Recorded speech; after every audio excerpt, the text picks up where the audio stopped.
शादी के जादुई गाउन का जादू। मोतीपुर गांव में कैलाश अपनी बेटी कोमल के साथ ही रहता था। कोमल जब 7 वर्ष की थी तभी उसकी मां सुषमा का देहांत एक गंभीर बीमारी की वजह से हो गया। मां की मृत्यु के बाद कोमल एकदम अकेली हो गई थी। वो हर वक्त अपनी मां को याद करके रोया करती थी। कैलाश अपनी बेटी की देखभाल के लिए मालती नाम की महिला से दूसरी शादी कर लेता है। मालती को पहले से ही एक बेटी होती है, नैना। मालती ने कैलाश से शादी सिर्फ और सिर्फ उसके दौलत के लिए किया था। देखो मालती, मैंने तुमसे शादी सिर्फ अपनी बेटी की देखभाल के लिए किया है, तो तुम उसे माँ की कमी कभी महसूस मत होने देना। और मैंने तुम्हारे लिए अपनी आधी प्रॉपर्टी तुम्हारे नाम कर दी है, जिससे तुम्हें कभी भी किसी तरह की कोई परेशानी ना हो। जी, ये सब करने की क्या जरूरत थी? आज से कोमल भी मेरी बेटी नैना की ही तरह है। मैं आपसे वादा करती हूँ, मैं कोमल का बहुत अच्छे से ख्याल रखूंगी। मुझे तुमसे यही उम्मीद है। इतना बोलकर कैलाश वहाँ से चला जाता है। अब बस देखते जाओ कैसे मैं तुम दोनों बाप बेटी को इस घर से बाहर निकाल फेंकती हूँ। मैं कोई पागल नहीं हूँ जो मुफ्त में यहाँ तुम दोनों बाप बेटी की सेवा करूँगी। मैं तो यहाँ सिर्फ ये दौलत पाने के लिए आई हूँ। उस दिन से मालती कैलाश के सामने तो कोमल को प्यार करने का दिखावा करती और उसके जाते ही कोमल से घर का सारा काम करवाया करती थी। कोमल बहुत सीधी और संस्कारी थी, इसलिए वो बिना कुछ बोले सब कुछ चुपचाप सहती रहती थी। वहीं नैना अपनी माँ के लाड प्यार की वजह से कुछ ज्यादा ही बिगड़ गई थी। वो पूरे दिन शॉपिंग करती, क्लब जाती और अपने आवारा दोस्तों के साथ घूमा करती थी। वहीं कोमल पूरे दिन घर के कामों में लगी रहती थी। एक दिन कोमल किचन में बर्तन धो रही थी, तभी अचानक से कैलाश घर आ जाता है और अपनी बेटी को इस तरह काम करता देख वो गुस्से से मालती के पास जाता है और बोलता है, मालती, ये मैं क्या देख रहा हूँ? मेरी बेटी कोमल बर्तन साफ कर रही है और तुम यहाँ आराम से बैठकर टीवी देख रही हो। क्या मैंने तुमसे शादी इसी दिन के लिए किया था कि तुम मेरी बेटी से घर का काम कराओ? हाँ तो क्या हो गया? लड़की चाहते है घर का काम नहीं करेगी तो और क्या करेगी? अगर उसने बर्तन धो ही दिए तो इसमें बुरा ही क्या है? मालती, तुम शायद भूल रही हो कि मैंने तुमसे शादी अपनी बेटी के देखरेख के लिए ही किया था। अगर आगे से मेरी बेटी से काम कराया तो ये अच्छा नहीं होगा। अरे तो जाओ ना, निकलो अपनी इस बेटी को लेकर मेरे घर से। मैं भी कोई तुम्हारी नौकरानी नहीं हूँ जो तुम लोगों की सेवा करती फिरूंगी। और ये मत भूलो, ये घर मेरा है। जब तुमने अपनी आधी प्रॉपर्टी मेरे नाम की थी तभी गलती से मैंने तुमसे तुम्हारी सारी प्रॉपर्टी पर साइन करवा लिया था और अब इन सारे जायदाद की मालकिन मैं हूँ। और मैं चाहूँ तो अभी इस वक्त तुम दोनों बाप बेटी को धक्के देकर इस घर से बाहर निकाल सकती हूँ। इसलिए अगर आप दोनों बाप बेटी को इस घर में रहना है तो जैसा मैं कहती हूँ चुपचाप से वैसा ही करते रहो। ये सुनकर कैलाश चुप हो जाता है और अपनी बेटी को अपनी आँखों के सामने घर का सारा काम करते हुए देखता रहता है, पर वो बहुत ही बेबस होता है। वो कुछ नहीं कर सकता, लेकिन वो अंदर ही अंदर बहुत ही दुखी होता है और वहाँ से चला जाता है। ऐसे ही दिन बीतने लगते हैं।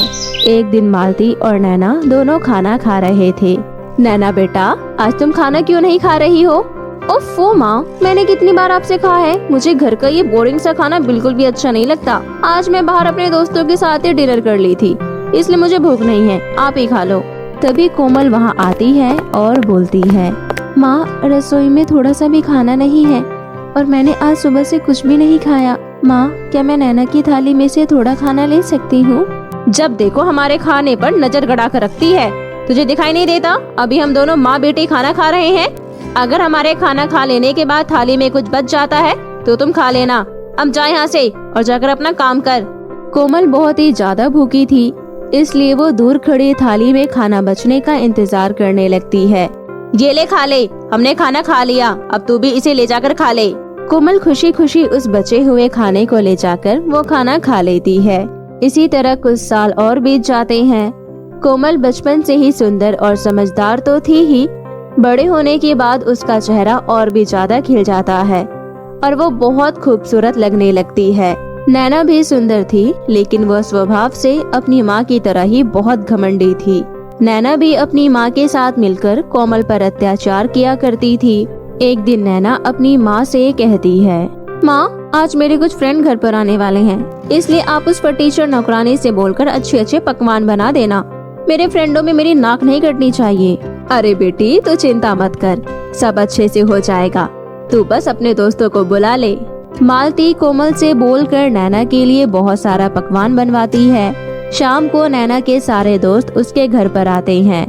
नैना के उन्हीं दोस्त में एक लड़का था जिसका नाम राहुल था, जिसे एक सिंपल संस्कारी लड़की की तलाश थी। उसने जब नैना के घर पर कोमल को देखा तो उसे लगा कि उसे जिस लड़की की बरसों से तलाश है वो यही लड़की है, क्योंकि उसके अंदर वो सारी खूबी है जो राहुल को चाहिए थी। राहुल नैना से बोलता है, नैना ये खूबसूरत लड़की कौन है? कौन ये? अरे ये बहन जी तो हमारे काम वाली नौकरानी कमला की बेटी है। तुम इस पर ध्यान मत दो, चलो पार्टी एंजॉय करते हैं। तुम कुछ खा क्यों नहीं रही हो? लो ये खाओ। ओह शिट यार, पहली बार कोई लड़की पसंद आई, वो भी काम वाले की बेटी निकली। मुझे हमेशा से ही इसी तरह की लड़की की तलाश थी, पर अफसोस ये काम वाली की बेटी निकली। मेरे डैड इस रिश्ते के लिए कभी हाँ नहीं करेंगे।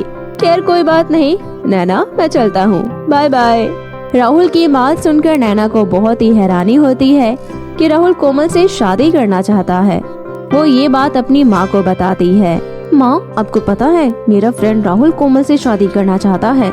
माँ राहुल इस शहर का सबसे बड़ा बिजनेसमैन का बेटा है और मैंने ऐसा होने नहीं दिया। मैंने उस टीचर कोमल को इस घर की नौकरानी बताकर बात को वहीं पर खत्म कर दिया। अरे वाह मेरी बेटी कितनी समझदार हो गई है, बिल्कुल अपनी माँ पर गई है। एक दिन कैलाश मालती से कहता है, मालती मेरी बेटी कोमल के लिए मेरे दोस्त धनीराम के घर से रिश्ता आया है।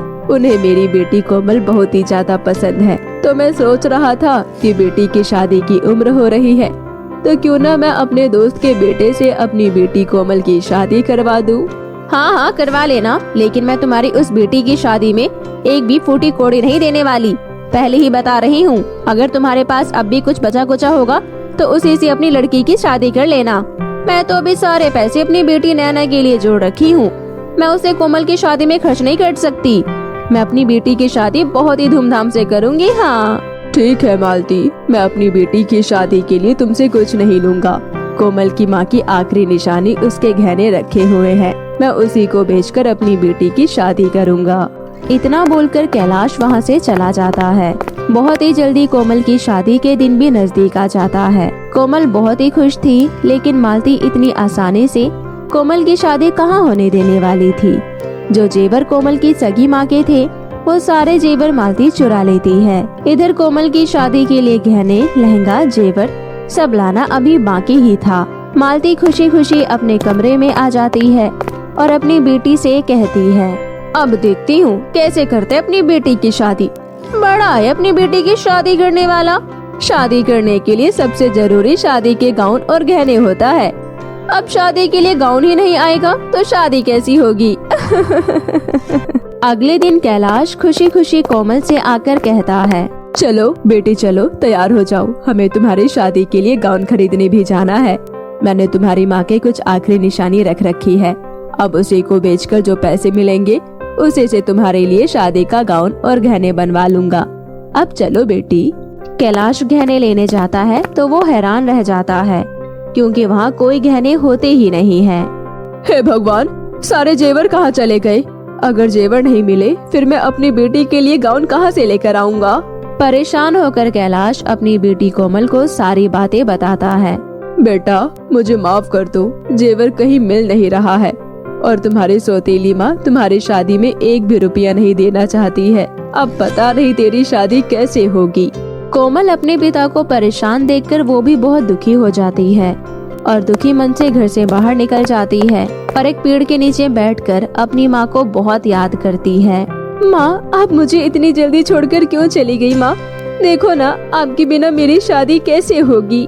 वहीं दूर खड़ी एक बूढ़ी औरत काफी देर से कोमल को अकेले रोता देख उसके पास आती है और बोलती है, बेटी मैं तुम्हें बहुत देर से देख रही हूँ, तुम यहाँ अकेली बैठकर क्यों रो रही हो?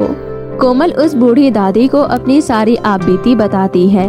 सब सुनने के बाद वो बूढ़ी औरत कहती है, बेटी तुम यहीं रुको, मैं अभी आती हूँ। इतना बोलकर वो बुढ़िया अपने झोपड़ी में जाती है और एक सुंदर सा गाउन लेकर वहाँ आती है और उस गाउन को कोमल को देते हुए बोलती है, बेटी ये लो, तुम गाउन के लिए दुखी हो ना, इस गाउन को तुम अपनी शादी वाले दिन पहन लेना। और हाँ, ये कोई मामूली गाउन नहीं बल्कि जादुई गाउन है।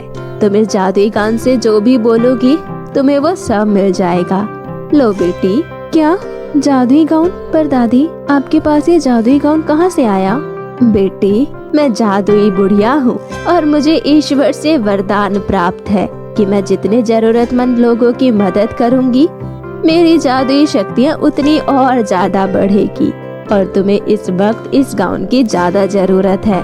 इस गाउन की वजह से तुम्हें कभी किसी चीज की कोई कमी नहीं होगी। अब अपने घर जाओ बेटी। कोमल और जादुई बुढ़िया का धन्यवाद कर जादुई गाउन को लेकर वहाँ से अपने घर पर आ जाती है। घर आने के बाद कोमल अपने पिता कैलाश को सारी बातें बताती है। ये सब सुनकर कैलाश भी बहुत खुश होता है। बेटा, और जादुई दादी को भगवान का रूप ही समझो, तभी तो वो इस समय भगवान की तरह आकर तुम्हारी मदद की। कोमल का जल्द ही शादी वाला दिन भी आ जाता है। कोमल आज बहुत ही ज्यादा खुश थी। शादी की सारी तैयारियां बहुत ही अच्छे से होती है। कैलाश की आंखें खुशी से नम थी। वो खुशी खुशी अपनी बेटी को विदा करता है। इधर इतना कोशिश करने के बावजूद भी मालती और नैना कोमल की शादी नहीं रोक पाती है और मुंह लटकाए हुए हाथ मलते रह जाती है। तो मेरे प्यारे दोस्तों, कैसी लगी आपको मेरी ये कहानी? मुझे कमेंट करके जरूर बताएं और इसे अपने दोस्तों के साथ भी शेयर करें। और हाँ दोस्तों, अगर आपने अब तक मेरे चैनल को सब्सक्राइब नहीं किया है तो प्लीज जल्दी से नीचे लाल बटन दबाकर अभी कर लें। तो मिलती है आपसे फिर किसी नई कहानी के साथ। तब तक के लिए आप अपना ध्यान रखें। बाय बाय दोस्तों।